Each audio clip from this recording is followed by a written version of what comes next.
Hello there! Welcome to Unboxing the Boxes, the Star Wars collection. I am Steve, a mild-mannered collector of Star Wars toys and stuff. In this video, I'm going to continue a request from Ryan and Brent, who asked me to show what I have in my Black Series collection. In these two boxes are figures from 2017 through 2019. This is episode 34, more Black Series 6-inch figures.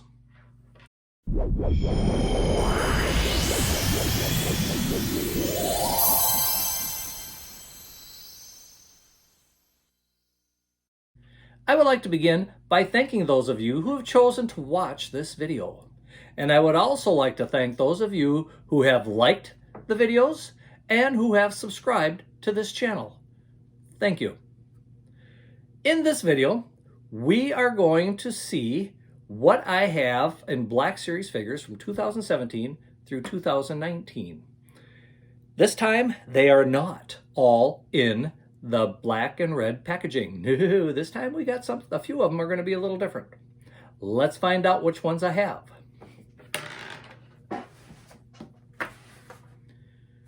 Once again, I think I'll take them out of the boxes first. That'll make it easier to show them to you and take less time. Okay, we are ready to begin. Let's start off with number 67, which happens to be Forlom, one of the bounty hunters from The Empire Strikes Back. What does it say on the back of this one? Well, it says a rusty droid with insectile features. Forlom was originally a protocol droid, but logic glitches allowed him to escape his programming and become a bounty hunter. That proved a perfect occupation for the cold, calculating mechanical. So there we have it. Forlom, the bounty hunter. Next one is another Forlom, the bounty hunter. Yeah, I got two of these. Kind of cool though, having two of them. Next, we have number 79, and that would be Dryden Voss. What does it say about Dryden? Well, it says, the public face of the Crimson Dawn crime syndicate. Dryden Voss is a contraction, a pitiless enforcer known as a gangster of wealth and taste. His good manners shouldn't be mistaken for weaknesses. He can change from a generous host to a ruthless killer in a moment. So yeah, and remember the last one I had two of? For some reason, this one also, I have two of them. Oh well, sometimes that happens. Next one is number 81. This time we have Padme Amidala. And what does it say about her? It says, Padme Amidala was a courageous, hopeful leader, serving as queen and then senator of Naboo, and was also handy with a blaster. Despite her ideals and all she did for the cause of peace, her secret, a forbidden marriage to Jedi Anakin Skywalker, would prove to have her dire consequences for the galaxy. Woohoo! So there we have Padme Amidala. Pretty nice figure. I like it. Comes with a blaster. This looks like her Senate dress. So, moving on.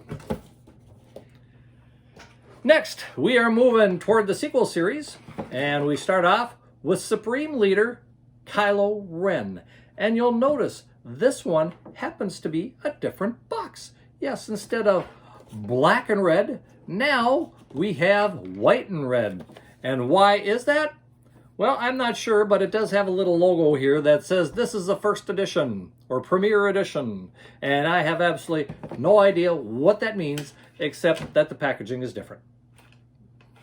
But it's kind of cool. I happened to come across a bunch of these at our local Walmart, and nobody seemed to have taken them because I was able to get a bunch of them right in a row. So let's find out which ones I got. Supreme Leader Kylo Ren. As a Supreme Leader of the First Order, Kylo Ren wields more power than ever before. Nevertheless, Ren continues to search for secrets of the Force from the depths of the dark side. So there we have it. Kylo Ren in the white box. The next one is Rey and Dio. got the little droid up here. And what does it say about Rey in this one? Well, Rey continues to study the Jedi ways, but she grows concerned about the future and the Force and what it may hold in store for her. Now, this is kind of neat. This is the black and red box, but with this one, I also have the white and red box. So, are they the same? No, they are not. She is wearing different clothes, even though the numbers are the same. There we go, numbers are the same. We do have a slightly different figure in each one. Both of them come with Dio. Both of them come with a blaster, the walking staff, and well, this one happens to look like a purple, well, it's kind of between blue and purple, at least the way it looks in the box. But in one, we have the red outfit, and in one, we have the whiter outfit. So there we can see a difference between these two figures. Unfortunately, I don't have a whole lot of both of the packaging and both of the figures. So it's kind of neat to actually be able to see them side by side and see what the difference is. This one's an easy spot because of the clothing. Let's move on. The next one I have is number 92, which happens to be the Sith Trooper. In its ultimate push towards galactic conquest, the First Order readies an army of elite soldiers that draw inspiration and power from a dark and ancient legacy. Now, this is not the only Sith Trooper that I have. No, I was lucky enough to come up with one of the Carbonized Sith Troopers. And what do we have difference here? Well, you got that carbonized look. One's shinier than the other one. Kind of a little metallic look to it. Take a look at the close-up here. Not too bad, is it? A little bit of difference. Otherwise, they're pretty much the same figure, although I do notice that on the carbonized one, the belt is at a slight angle compared to the one that is not carbonized. Now, I don't know if that was actually made that way, but that looks like it is probably about the main difference. So yeah, kind of cool that I have both of those. Unfortunately, I don't have too many of the carbonized ones. Moving on. I like the next one. This is number 93, Cal Kestis. A Jedi Padawan during the Clone Wars, Cal Kestis narrowly escaped the horrors of Order 66 and was forced into hiding. Together with explorer droid BD-1, he embarks on a journey to rebuild the Jedi Order while evading the terrifying Imperial Inquisitors. So I do like this one. I do like Cal. I have not played the video game, so I don't know exactly how he is in the video game, but I do like the character and how he looks and so forth. And I do like the little droid down here, BD-1. That is kind of cool. I do like him. So there we have it. This again is a white box first edition. Continuing the white box first edition, we're moving on to The Mandalorian, the TV series. And this is The Mandalorian. And it says, his body is shielded by Beskar armor, his face is hidden behind a T-visored mask, and his past is wrapped in mystery. The Mandalorian is battle-worn and tight-lipped, a formidable bounty hunter in an increasingly dangerous galaxy. So yeah, anything to do with The Mandalorian, I like. I really like that TV show, right from the very first episode I did. Especially since they started bringing in stuff from the expanded universe into it. So, there we have the first edition white box of The Mandalorian. Following him is number 95, the Second Sister Inquisitor. A vengeful warrior of the Empire, tasked with tracking down Jedi survivors, the Second Sister Inquisitor is driven by her all-encompassing hatred of the Order. So yeah, this is kind of neat. It did a very nice sculpture of it. I like the lightsaber. It is the lightsaber that they use in the Rebels TV series.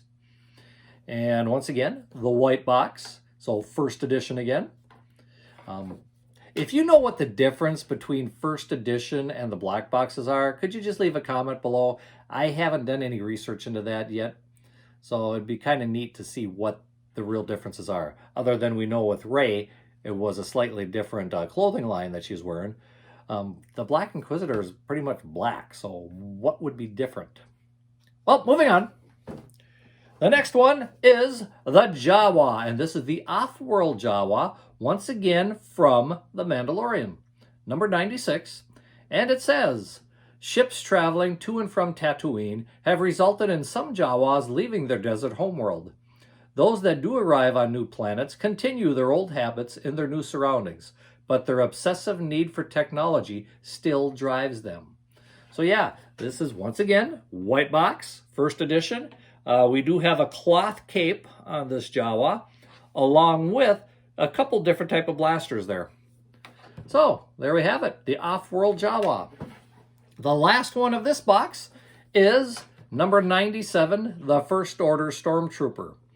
The First Order's infantry units are trained from birth, giving unit designations instead of names, and fed a steady diet of First Order propaganda to ensure absolute loyalty. Number 7, the First Order. I do like this figure. It does come with a very nice figure. Comes with a blaster rifle here and a blaster. And it looks like something behind here. I think this is some sort of backpack that can fit onto his back. But yeah, very nice figure again. So that takes care of box number 1. Time to order box or open box number 2. Okay, the first one from the other box is number 94, The Mandalorian. And you know what? We did have a number 4 of The Mandalorian in the white box. So now we can kind of see what the difference is. And to tell the truth, I'm really not seeing much of anything. Here, take a look yourself, see what you think. Not really a whole lot of difference between these two. So basically, I think this one comes down to it's just pretty much packaging. That's the difference. They both come with the blaster rifle. They both come with the blaster. The uniform that he's wearing is pretty much exactly the same. So really not much difference between these two. Oh well. Number 94, The Mandalorian. Next is number 98, Janna. I think that's how you say it, Janna, from The Rise of Skywalker. And it says, from an oceanic moon, Janna leads a band of rebel warriors ready to charge against the forces of the First Order. So not too bad a figure. She comes with a one of the arrow, or the bows, and a blaster, and a couple, I don't know if you really want to call them arrows to put in the bow or not. And it looks like she also has a legging here or something. Oh, that's the quiver for the 2 arrows. So yeah, she's got a nice little batch of accessories that come with her. Moving on. We have number 99, the First Order Jet Trooper. Specialized stormtroopers of the First Order, jet troopers soar into battle equipped with agile rocket packs. This was kind of cool to see this in The Rise of Skywalker. I did like the flying jet troopers. It's not only the Mandalorians now that can fly. Kind of adds a new dimension to things a bit. Pretty basic figure. Nothing too special about that one. But still, kind of cool. I like it. Next, we have number 100. And who is number 100? Well, it would have to be Luke Skywalker, right? Who else would you have as number 100? On Yavin 4, the rebels hold a ceremony to award the heroes who bravely fought to destroy the Death Star. Luke Skywalker receives his medal for bravery from Princess Leia. So yeah, I kind of like this figure. It is very nice sculpt of Luke's face. He does come with a blaster in this one. That way you can put it into his holster that is on the side of his leg here. So not bad. I like it. Very nice figure. Next is number 101, and that would be Cara Doon. A veteran of the Galactic Civil War who fought for the rebellion, Cara Doon is a seasoned warrior who has put her days of military discipline behind her and now has reinvented herself as a mercenary. So there we have it, the Cara Doon figure. Very good sculpture of Cara Doon. She does come with a rifle, a blaster, and a knife. Yeah, gotta have the knife. After all, we had that nice little fight scene in The Mandalorian. So yes, I do have Cara Doon, and I have noticed on eBay that these things are going pretty high right now. I could probably sell this and make enough money to pay for the rest of these. Or maybe not. I think I'll keep it. Moving on. Number 102, we have Luke's buddy, Wedge Antilles. A talented young rebel pilot from Corellia, Wedge Antilles survived the attack on the first Death Star to become a respected veteran of Rogue Squadron. You know, when they started making the sequel series and the side movies of Star Wars, I was hoping they would take the Rogue Squadron book series and turn those into movies, because I thought those were really good books. Did they concentrate on Luke Skywalker and Princess Leia and so forth? No. They introduced a new series of characters that were very well defined, and the plots were really well done. I very much enjoyed the Rogue One book series. And once in a while, Luke and Leia and Han would maybe show up and do a little something, but it was really about Wedge and his Rogue Squadron. If you haven't read those books, they're now considered legends, but read them. They are good. I enjoyed them. Maybe someday we'll get a TV series out of those. After all, they're expanding the Star Wars universe on Disney+. We'll see. Next, we have number 103, Zory Bliss. And if you remember, I got this one not too long ago at Disney World. Yeah, it was on closeout.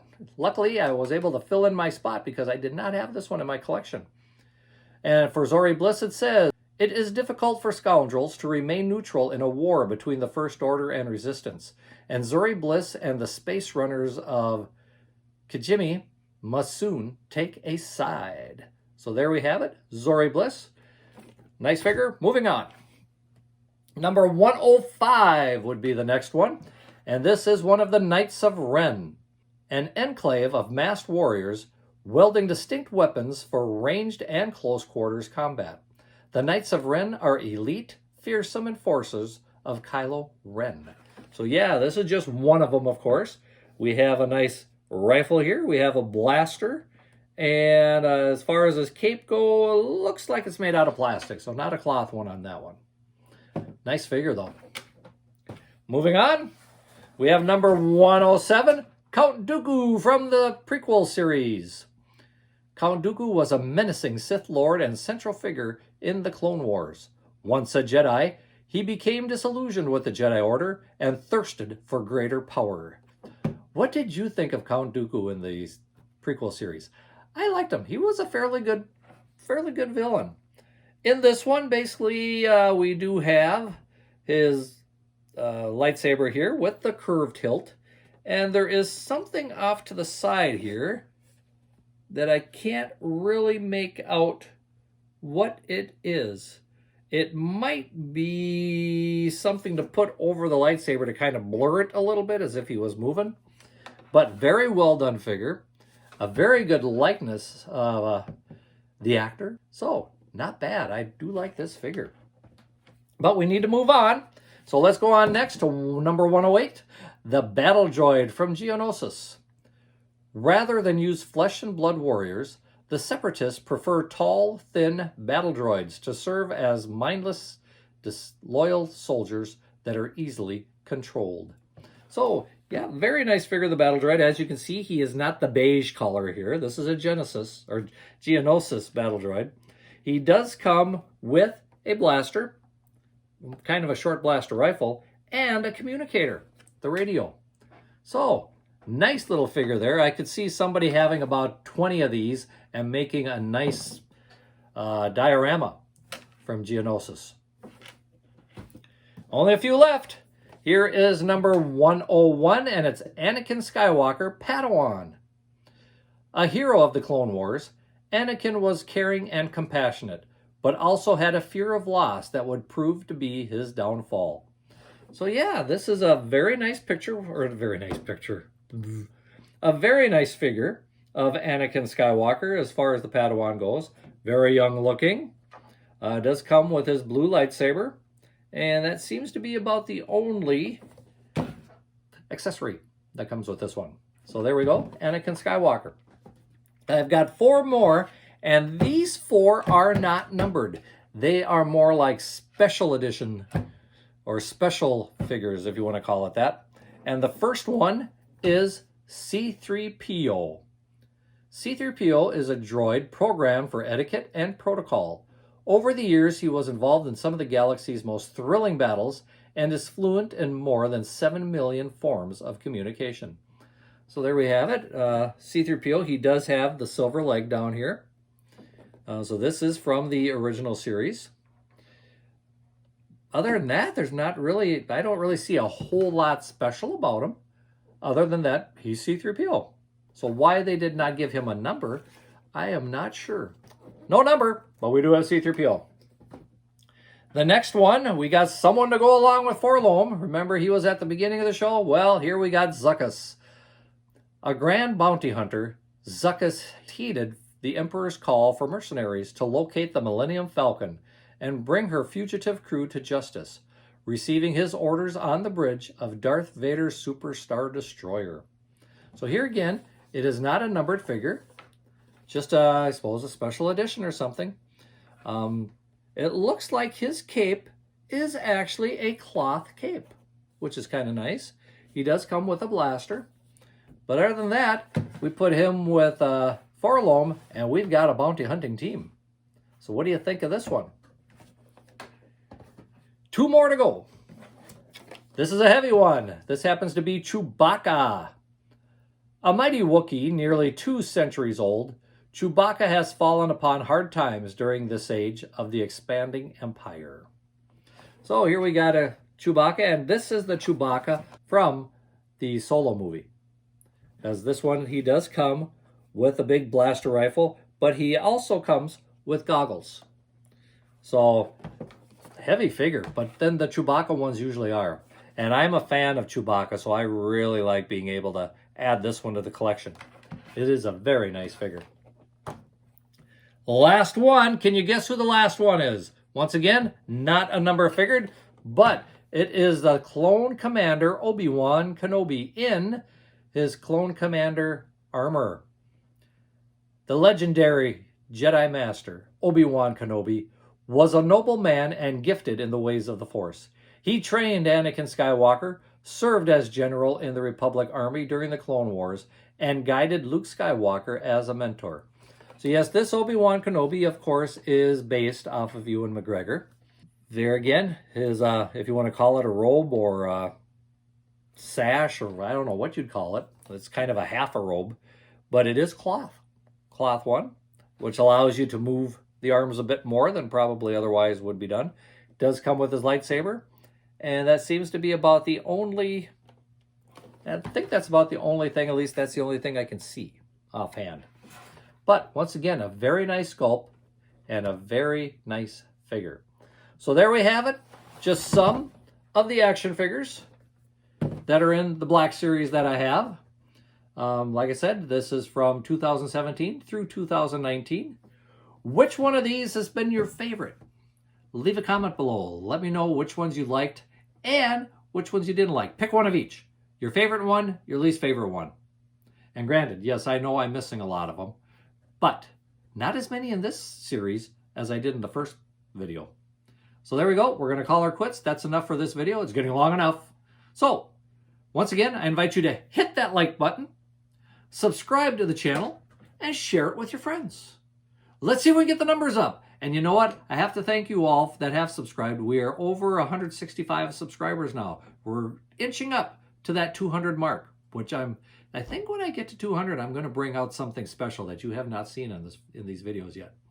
So, let's call it quits. The end of this video, once again, like, share, subscribe, and until next time, may the Force be with you, and keep collecting!